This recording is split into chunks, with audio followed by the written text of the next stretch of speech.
Assalamualaikum warahmatullahi wabarakatuh. Alhamdulilladzi arsala rasulahu bil huda wa dinil haqqi liyudhhirahu 'alad dini kulli. Arsalahu basyiran wa nadhiran wa da'iyan ila Allah bi idnihi wa sirajan munira. Asyhadu an la ilaha illallah wahdahu la syarika lah wa asyhadu anna Muhammadan abduhu wa rasuluh. Amma ba'du. Qala Allah Ta'ala fil Qur'anil Azim wa huwa asdaqul qailin. A'udzu billahi minasy syaithanir rajim. Fa waswasa ilaihi syaitan. Qala ya Adam, hal adulluka ala syajaratil khuldi wa mulkin la yabla? Wa qala Rasulullah sallallahu alaihi wasallam, iyyakum wal kibra fa inna iblisa hamalul kibru ala alla yasjuda li Adam. Wa iyyakum wal khirsa fa inna Adama hamalul khirsu ala an akala minas syajarati. Wa iyyakum wal hasada fa inna ibnai Adama innama qatala ahaduhuma sahibahu hasadan fa hunna aslu kulli khati'atin. Shadaqallahul azim wa sadaqa rasulun nabiyul karim wa nahnu ala dzalika minasyahidin wasyakirin walhamdulillahi rabbil alamin. Yang kami muliakan Bapak Kota DKM beserta pengurusnya Masjid Fathul Ummah. Yang kami muliakan para kesepuhan dan jamaah Masjid Fathul Ummah, Ibu Ketua Majelis Taklim beserta anggota yang saya muliakan. Alhamdulillah, di pagi hari ini kita masih diberi kesehatan, sehingga dengan nikmat sehat itu pada pagi hari ini kita bisa melaksanakan sholat subuh berjamaah. Masih banyak saudara-saudara kita, tetangga-tetangga kita, mereka tidak bisa bangun untuk melaksanakan sholat subuh berjamaah di masjid yang mulia ini. Apakah mereka nyenyak tidur itu atau memang kelelahan ataupun apa, enggak tahu. Yang jelas kita patut bersyukur kepada Allah sehingga pada pagi hari ini kita bisa melangkahkan kedua kaki kita, mengayunkan kedua tangan kita untuk melaksanakan sholat subuh berjamaah. Bapak Ibu yang dimuliakan Allah SWT, sebelum sholat subuh kita juga tadi telah melaksanakan sholat sunnah fajar atau yang kita kenal qabla subuh. Salatul fajri khairun minad dunya. Dua rakaat sholat sunnah fajar sebelum subuh, khairun, kebaikannya, minad dunya, separuh daripada dunia atau isinya ini. Min itu dalam kajian ilmu nahwu adalah min litab'id, berarti sebagian daripada urusan dunia. Alhamdulillah kita setiap hari selalu melaksanakan sholat subuh dan juga sholat sunnah fajar. Luar biasa pahalanya. Sebelumnya juga kita mungkin di rumah kita masing-masing melaksanakan sholat-sholat sunnah lainnya, seperti tahajud, witir. Tentu saja dalam Al-Quran wabil asharihum yastaghfirun, di waktu sahur atau sepertiga malam kita dianjurkan, diharuskan, dan insya Allah akan membawa kebahagiaan dunia dan akhirat untuk melaksanakan sholat tahajud. Wa minal laili fatahajjat bihi nafilatan lak asa ayat asaka rabbuka maqamam mahmuda. Orang itu akan terangkat, terpuji dunia dan akhirat. Dan di sanalah kita mohon ampun yastaghfirun, mohon ampun pada Allah SWT atas dosa-dosa yang pernah kita lakukan, baik dosa kecil maupun dosa besar. Terus mohon pada Allah. Yakin seyakin-yakinnya kalau kita terus menerus sepertiga malam setiap harinya, mereka akan dapat ampunan dan pada akhirnya mereka akan mendapatkan surganya Allah Subhanahu wa taala. Bapak Ibu jamaah Masjid Fathul Ummah yang dimuliakan Allah Subhanahu wa taala. Salawat serta salam semoga Allah melimpah curahkan pada junjungan kita yakni Nabi Muhammad sallallahu alaihi wasallam. Beliaulah sebagai panutan kita, pembimbing kita, menunjuki kita dari jalan yang penuh kegelapan, penuh kejahiliaan, penuh kebodohan, yang tidak bisa membedakan mana yang salah, mana yang benar, berlumuran dengan dosa dan dosa. Alhamdulillah, dengan lahirnya seorang Nabi, yaitu Nabi Muhammad SAW, kita bisa mengikuti apa yang telah diperintahkan oleh beliau, bisa membedakan mana yang salah, mana yang benar. Dan tentu yang dulu penuh dengan kegelapan, sekarang penuh dengan ilmu pengetahuan. Dan terang benderang bisa membedakan mana yang hak dan mana yang batil. Oleh karena itu wajib kita mengikutinya sampai detik-detik akhir hayat kita. Bapak Ibu yang dimuliakan Allah SWT, pada kesempatan pagi hari ini, insya Allah materi yang akan saya sampaikan adalah tentang bahaya takabur dan dengki. Judulnya itu. Bahaya takabur dan dengki.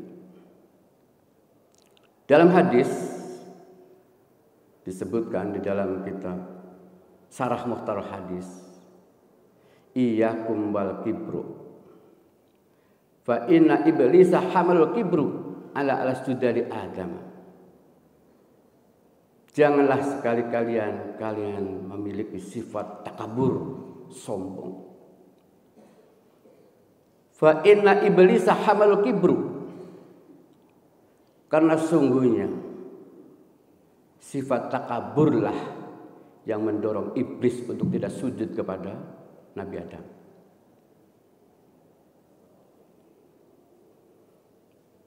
Pada waktu itu Allah berfirman kepada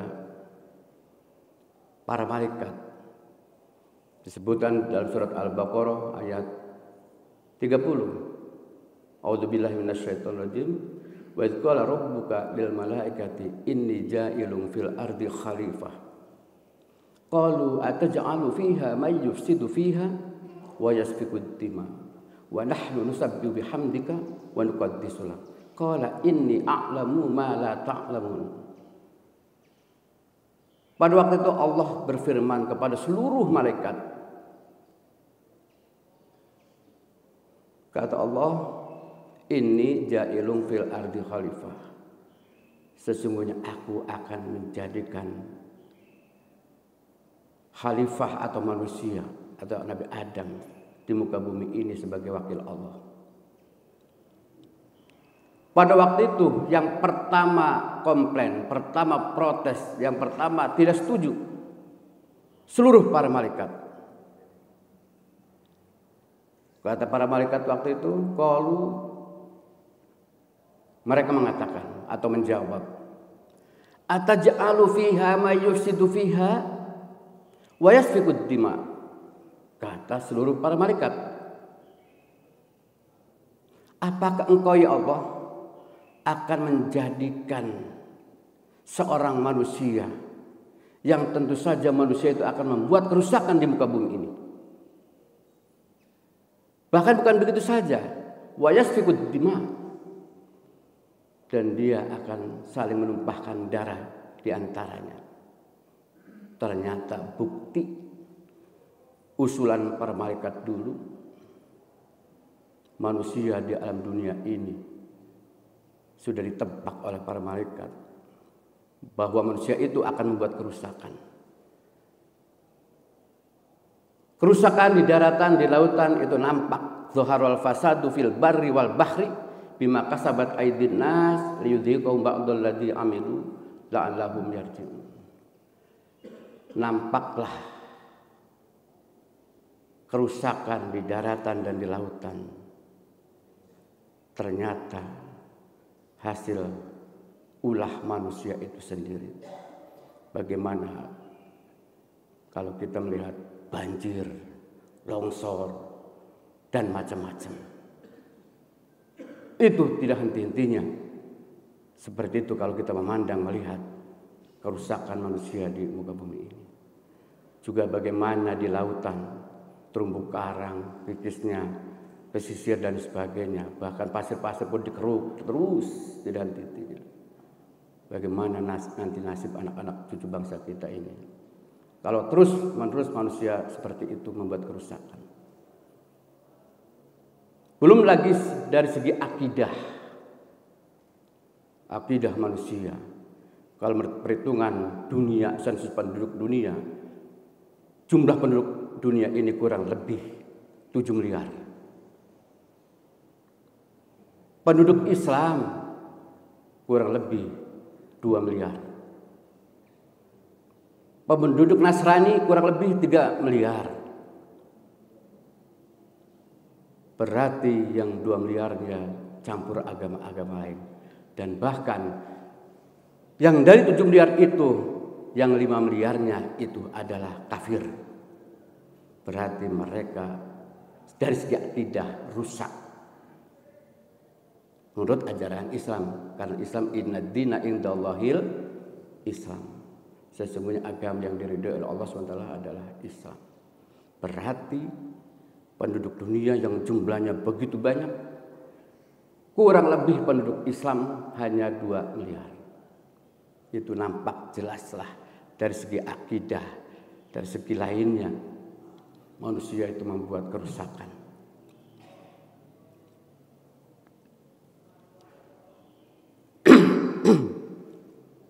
Kemudian wa yasfikud dima, dan juga terbukti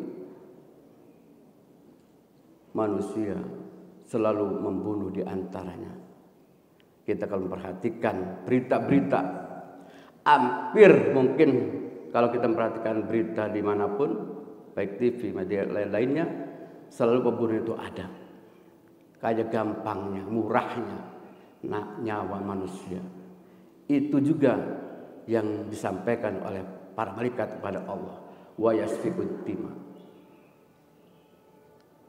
Mereka saling menumpahkan darah. Sedangkan kata Allah, kata malaikat, wa nahnu nusabbihu bihamdika wa nuqaddisu lak. Kamilah seluruh para malaikat ini yang selalu bertasbih memuji pada namamu dan juga mensucikan namamu pula. Itu kerjaan malaikat. Tidak henti-hentinya bertasbih, bertahmid dan lain sebagainya.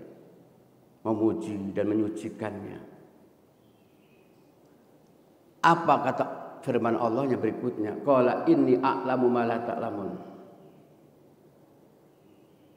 Aku ini, Allah berfirman pada waktu itu, lebih tahu daripada kalian. Kata Allah demikian kepada para malaikat. Pada waktu itu Allah terus menyempurnakan penciptaan Adam. Dan setelah disempurnakan, Allah tiupkan ruhnya kepada Adam.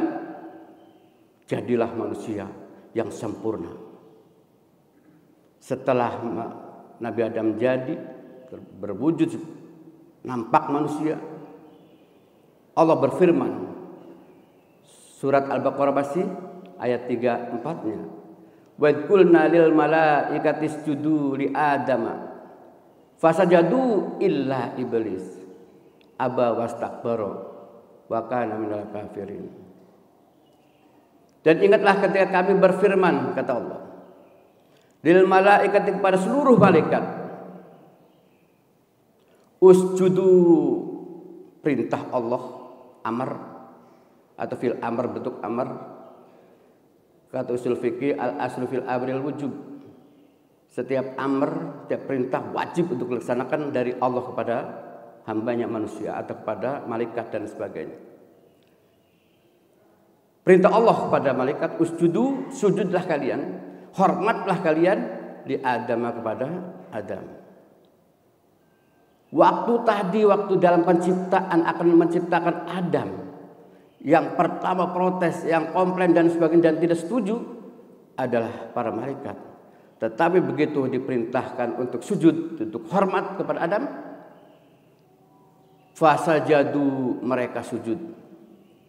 Sujud luar biasa, tanpa basa-basi, tanpa protes, tanpa komplain. Mereka sujud, illa iblis. Nah inilah kecuali iblis. Aba wastakbara wa kana minal kafirin. Enggan, menolak untuk sujud, untuk hormat seorang atau iblis terhadap Adam. Wastakbara, akhirnya dia takabur, sombong. Tentu saja iblis itu termasuk wa kana minal kafirin, golongan kafir. Pada waktu itu Allah berfirman, karena para malaikat, para iblis ini tidak sujud. Dalam surat Al-A'raf ayat 12, Allah berfirman, qala ma mana'aka alla tasjuda id amartuk. Qala ana khairun minhu khalaqtani min nar wa khalaqtahu min tin. Kata iblis. Pada waktu itu menegur Allah Subhanahu wa taala kepada iblis. Qala itu Allah berfirman atau menegur, ma mana'aka, suatu pertanyaan, ma istifham, apa yang menghalangimu wahai iblis, Allah tasjuda, untuk tidak sujud kepada Adam. Id amartuk, ketika aku memerintahkan padamu. Apa jawab iblis? Qala ana khairun minhu. Wahai Allah, aku ini anak khairun, lebih baik minhu, daripada Adam. Khalaqtani min nar wa khalaqtahu min tin.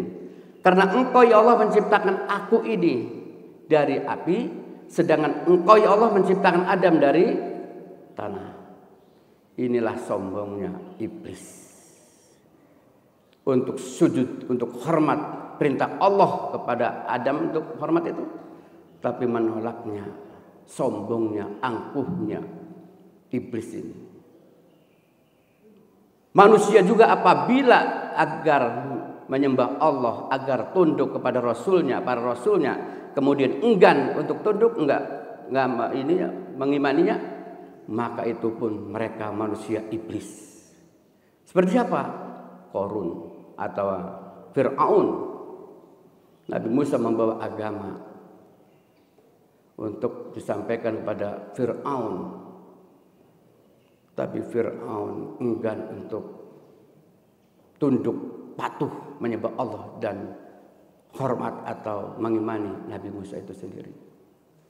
Berkali-kali disampaikan, berkali-kali mukjizat diturunkan, baik dengan tongkatnya, dengan senternya, dengan belalangnya, dengan darahnya, dengan kutuknya.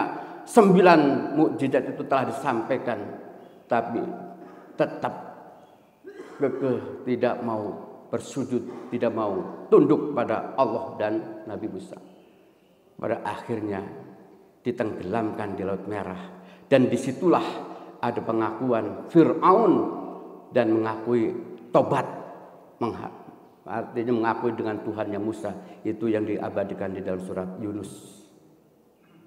Dia menyesal, dia mengakui Tuhannya Musa. Bahkan waktu itu dulunya, sebelum dia ditenggelamkan di Laut Merah itu, ana rabbukumul a'la, aku adalah Tuhanmu yang paling mulia, yang paling tinggi, yang paling hebat daripada Tuhanmu wahai Musa. Inilah iblis, mengaku lebih hebat, lebih tinggi, lebih mulia.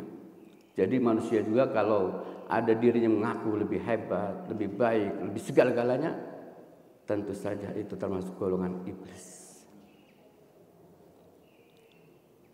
Bagaimana juga ketika Namrud dengan Nabi Ibrahimnya, bahkan sombongnya Namrud disuruh meninggalkan menyembah berhala, meninggalkan menyembah patung. Malah ketika itu Namrud membakar Nabi Ibrahim. Naudzubillah min dzalik. Ya. Kemudian bagaimana juga yang namanya Abu Jahal, Abu Lahab, sombongnya, takaburnya, angkuhnya dengan Nabi Muhammad. Pada akhirnya dia juga ketika perang Badar terbunuhlah oleh 2 orang pemuda umur 16 tahun dan 18 tahun untuk membunuh yang namanya Abu Jahal sombong itu. Juga dia di situ terbunuh. Banyak juga yang lain. Bapak Ibu yang dirahmati Allah SWT, itu yang pertama. Yang kedua, wa iyyakum wal khirsa fa inna adamu akhal khirsu ala an akal minas syajarati. Yang kedua ini, janganlah sekali-kali kalian memiliki keinginan yang menggebu-gebu, karena sungguhnya keinginan yang menggebu-gebulah mendorong Adam untuk memakan buah yang dilarang, yang kita kenal buah khuldi.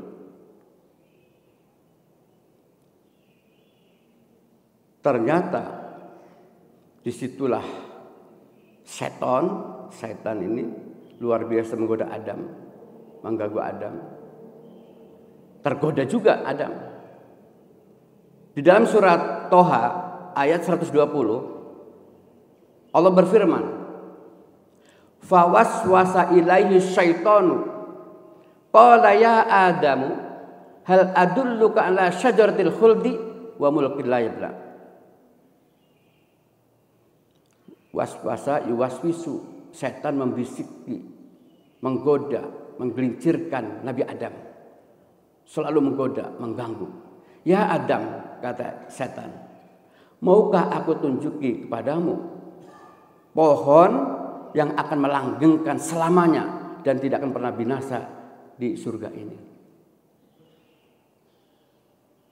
Sedangkan Allah berfirman pada waktu itu setelah Nabi Adam sempurna manusia paripurna, kemudian Allah berfirman juga dalam surat Al-Baqarah, masih surat Al-Baqarah ayat 35-nya, wa qulna ya Adam anta wa zaujuka, ya, wa qulna ya Adam uskun anta wa zaujuka jannah wa kula minha ragadan haitsu syi'tuma wa la taqrabu hadhihi syajarata fatakuna minad dzalimin. Pada waktu itu Allah berfirman setelah Adam jadi sempurna, berfirman kepada Adam, wahai Adam, tinggallah tinggallah, diamlah, anta wa zaujuka, Anda dan istrimu, tinggal di mana? Al-jannah, di surga. Wa kula minha ragadan haitsu syi'tuma, dan silahkan nikmati makanan-makanan yang ada, semua yang ada di surga ini silahkan, tanpa masak, tanpa ke pasar, tanpa persiapan ini itu dan sebagainya, tinggal makan. Hai sushi itu mah silahkan sekehendak kamu. Tapi ingat, wala taqrabu hadhihi syajarata, kalian berdua janganlah sekali-kali mendekati pohon yang dilarang ini, karena kalian berdua akan termasuk orang zalim.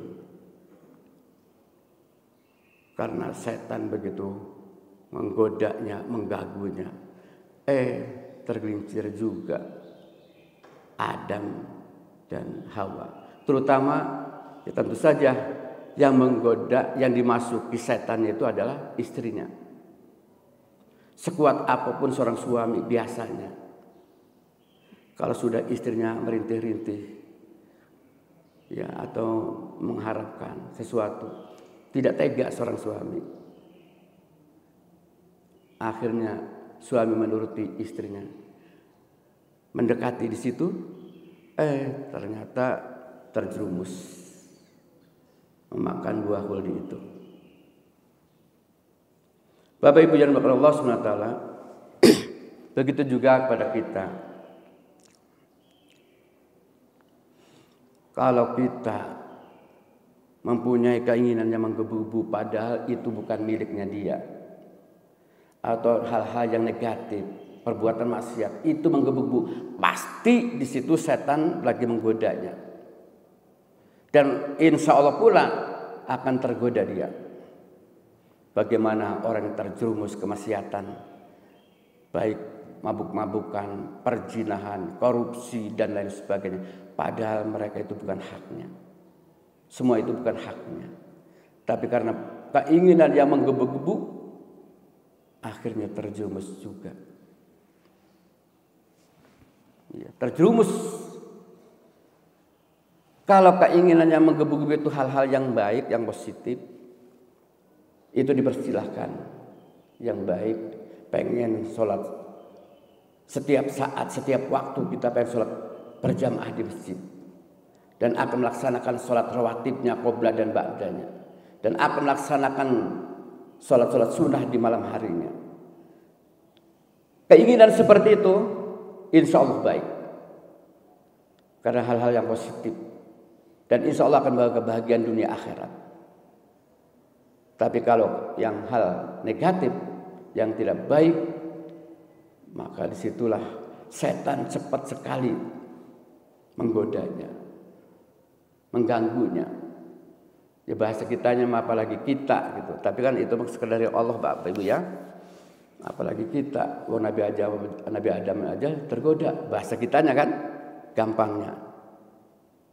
Apalagi kita. Tapi ingat, waktu itu kan Allah berfirman yang saya sampaikan pertama itu, wa qala rabbuka lil malaikati inni ja'ilun fil ardi khalifah. Aku akan menjadikan manusia itu sebagai khalifah di muka bumi. Walaupun tidak makan buah khuldi, seyakin menurut saya, tafsiran saya, akan diturunkanlah Nabi Adam di muka bumi. Karena Allah sudah berfirman, ini ja'ilun fil ardi khalifah, akan dijadikan khalifah di muka bumi. Tapi itu suatu gambaran bahwa manusia itu tidak lepas dari gangguan, dari ujian, bahkan godaan setan itu, termasuk iblis. Itu yang tidak dibolehkan untuk memiliki keinginan yang menggebu-gebu. Yang ketiga, yang mungkin pembahasan yang terakhirnya yang ketiga ini dalam hadisnya, wa iyyakum wal hasada fa inna ibnai adama innama qatal ahaduhuma sahibahu hasadan fahunna aslu uli khati'atin. Janganlah kalian sekali-kali memiliki sifat dengki, hasud. Karena sungguhnya kedua anak Adam yang bernama Qabil dan Habil, salah satu di antaranya membunuh saudaranya sendiri, didasari hasad dan hasud, dengki. Bapak Ibu yang dimuliakan Allah Subhanahu wa taala, sifat dengki, hasud ini akan merusak amaliyah kita. Setumpuk apapun amal kita, amaliyah kebaikan kita, amal soleh kita, kalau masih mempunyai penyakit hati di antaranya hasud, dengki ini, maka nanti di akhirat kelak akan sia-sia. Percuma selama di dunia kita ibadah, berbuat baik. Kalau kita masih memiliki sifat dengki, hasud, akan hilang. Di dalam hadis lain, iyyakum wal hasada. Innal hasada yakul hasanati kama ta'kul narul hataba. Takutlah kalian, janganlah kalian berbuat hasud, dengki. Innal hasada, sesungguhnya yang namanya sifat dengki, hasud itu, yakul hasanat, akan memakan, akan merusak, akan menghancurkan kebaikan-kebaikan amaliyah kita sehari-hari. Kama ta'kulun narul hatoba, bagaikan api memakan kayu bakar. Setumpuk apapun kayu bakar itu, kalau di dalam api maka akan hancurlah, akan musnahlah, hilanglah. Itulah gambaran orang yang hasud, dengki. Hilang semua itu. Maka tinggalkanlah kedengkian, kehasudan, atau penyakit hati. Seluruh penyakit hati, bahkan penyakit hati itu banyak sekali. Di antaranya supaya jangan kita lebih luas, mungkin kita di antaranya itu penyakit hati segitu banyaknya, ya. Antara lain kusir, ya, disingkatnya kusir. Kayaknya itu kikir, itu penyakit hati. U-nya ujub,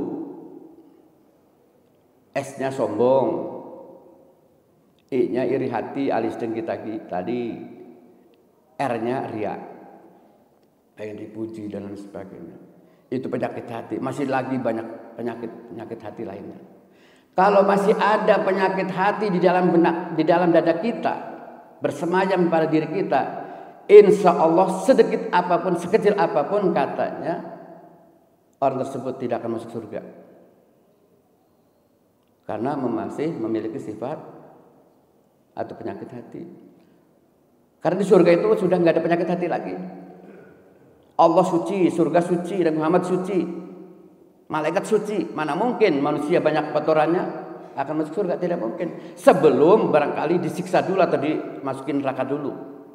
Karena pada akhirnya umat Islam yang masih megang agama Islam atau akidah Islam, pada akhirnya semua masuk surga.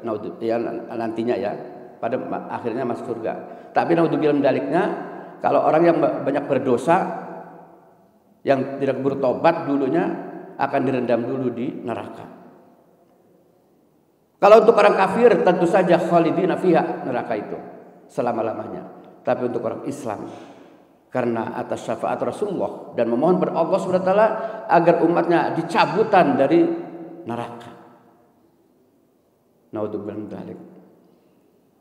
Di akhirat, di neraka, satu hari di sana bersama 1000 tahun di dunia. Naudzubillah min dzalik. Oleh karena itu, buanglah penyakit hati biar bersih dan kita tidak gangguan ketika kita akan masuk di surganya Allah Subhanahu wa taala. Maka oleh karena itu tadi Qabil mempunyai sifat dengki, hasud terhadap saudaranya. Apa masalahnya pada waktu itu? Di dalam kitab hadis tersebut disebutkan sarahnya, kalau Habil orang baik, setiap bersedekah, setiap kurban selalu yang baik-baik. Kalau memotong hewan kurban selalu pilih domba yang paling besar, gemuk, harganya lumayan, rada mahal. Tentu saja dengan kurban yang gemuk, sempurna, Allah pun akan menerimanya. Dan itu perintah Allah. Kalau kita mau bersedekah, memberikan sesuatu, berilah yang terbaik. Dan kita masih senang melihatnya, memakannya dan sebagainya. Jangan seperti Qabil. Kalau Qabil itu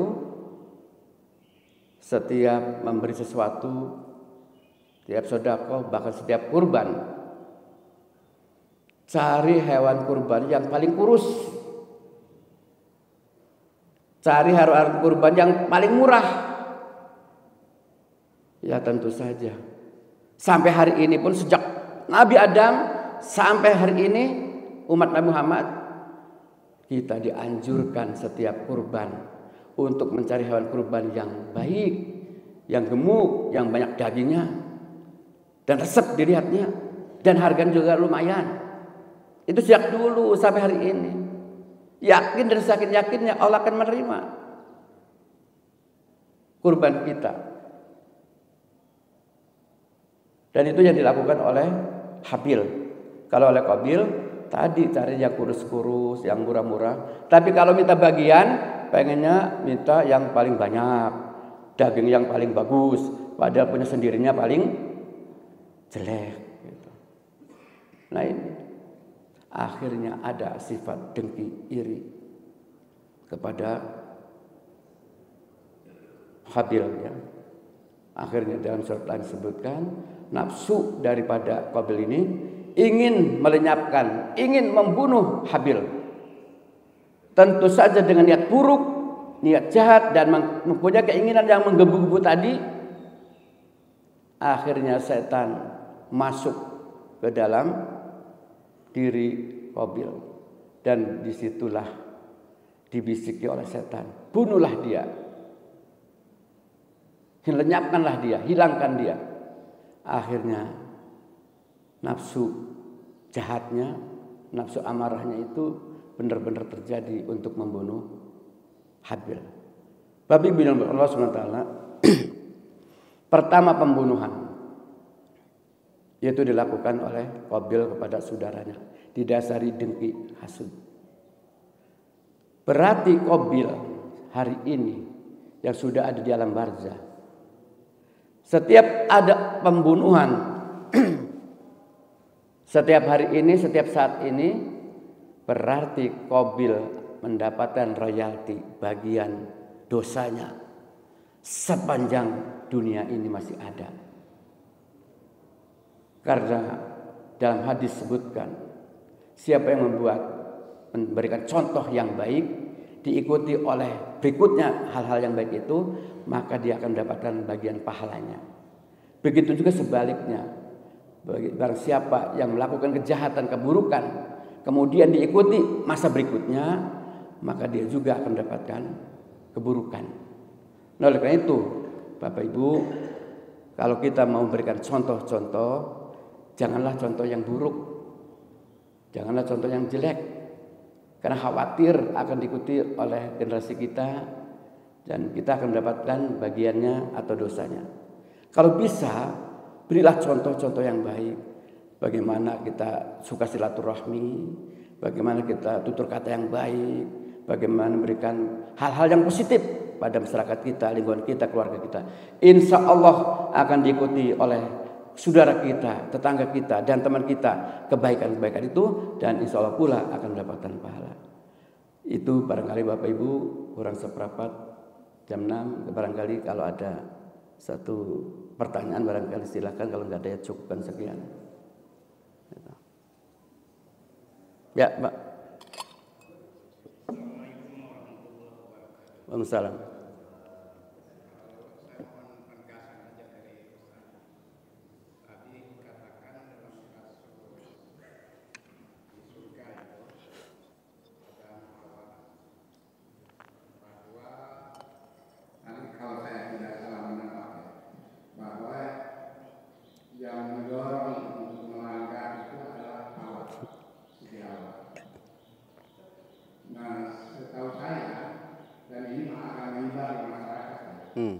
Setahu saya yang menegaskan begitu itu di dalam Bible.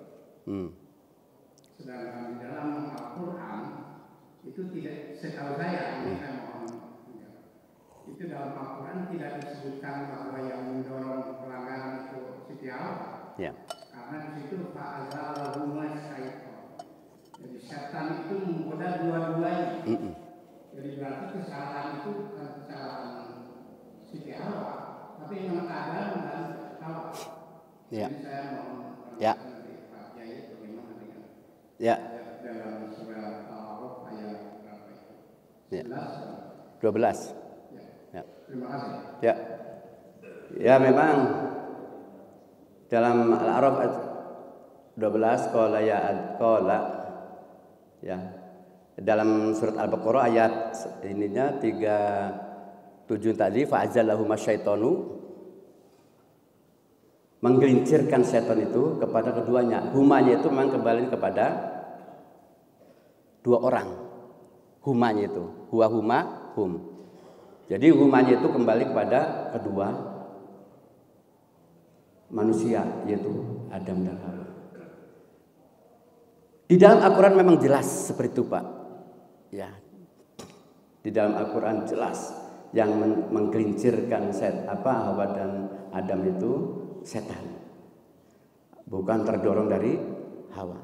Itu ada sebuah tafsirannya, pendapatnya. Karena sampai hari ini kalau kita seorang suami kan itu gambarannya, kiasannya, biasanya kan akhirnya dibiasakan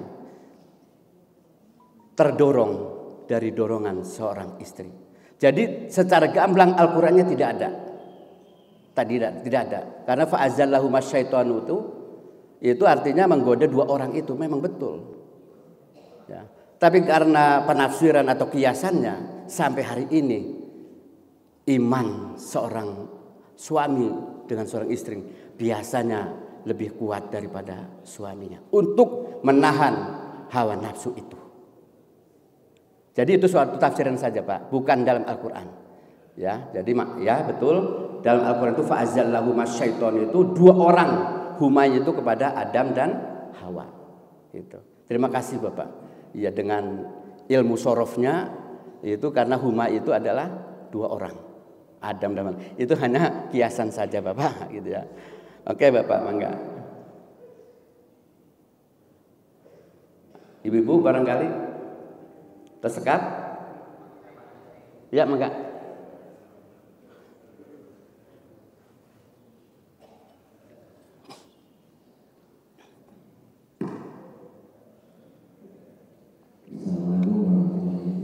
Waalaikumsalam. Mengenai satu dengan mobil tadi kan bagaimana tiba-tiba mobil bisa baik, mobilnya bisa jelek. Itu kan berarti dari genetiknya itu. Mungkin sebenarnya belum terang. Yang kedua kalau semua ditimpakan kepada setan, berarti kita punya kambing hitam gitu Pak. Punya Kambing hitam. Jadi bukan setan sih, jadi saya nggak salah gitu. Kira-kira begitu. Cakap.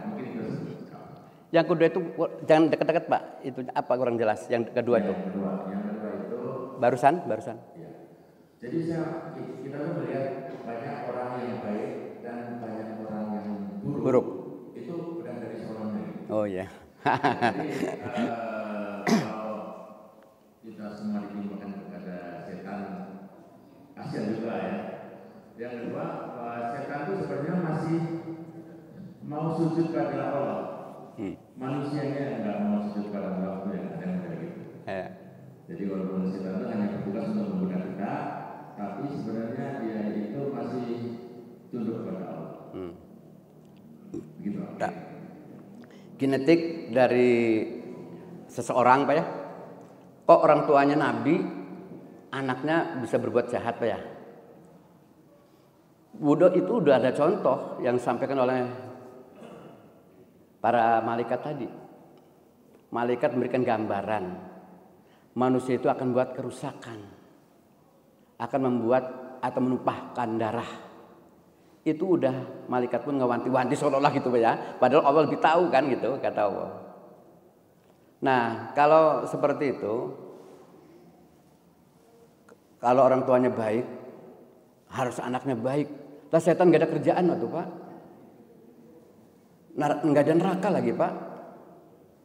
Kan Allah sudah menyediakan neraka dan surga. Wahadainau najdain. Kami tunjuki dua jalan. Silakan mau ambil jalan yang benar maupun ngambil jalan yang salah. Itu tinggal pilih aja.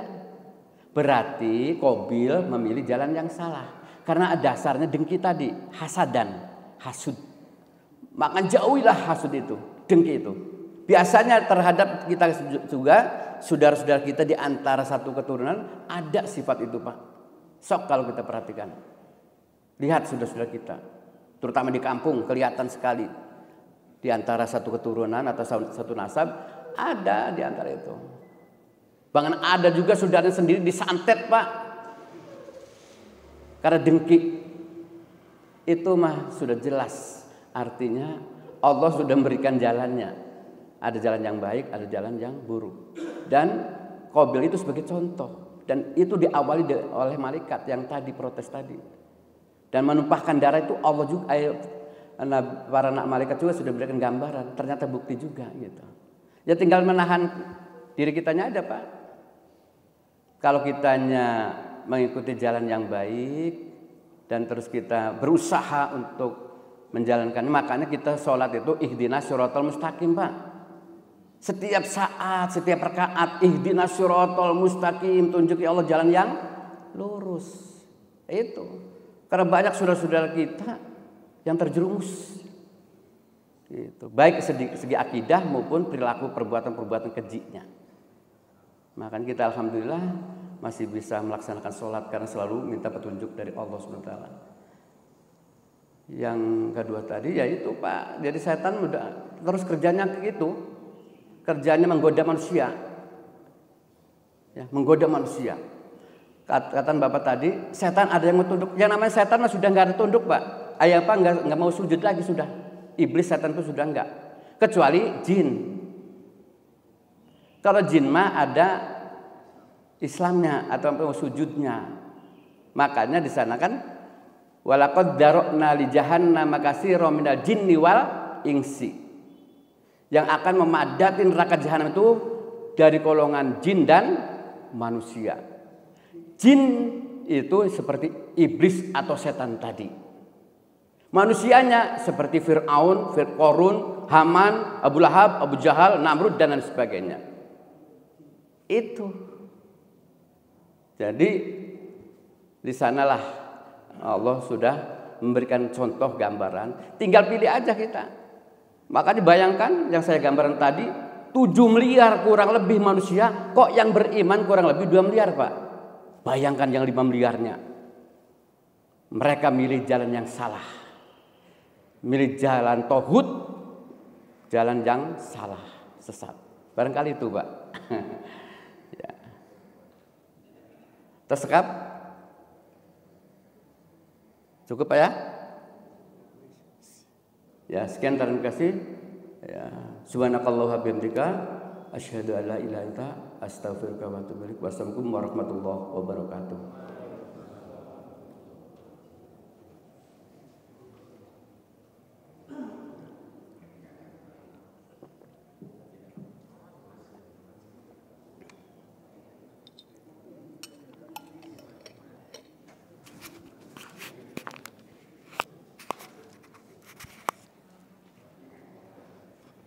Alhamdulillah.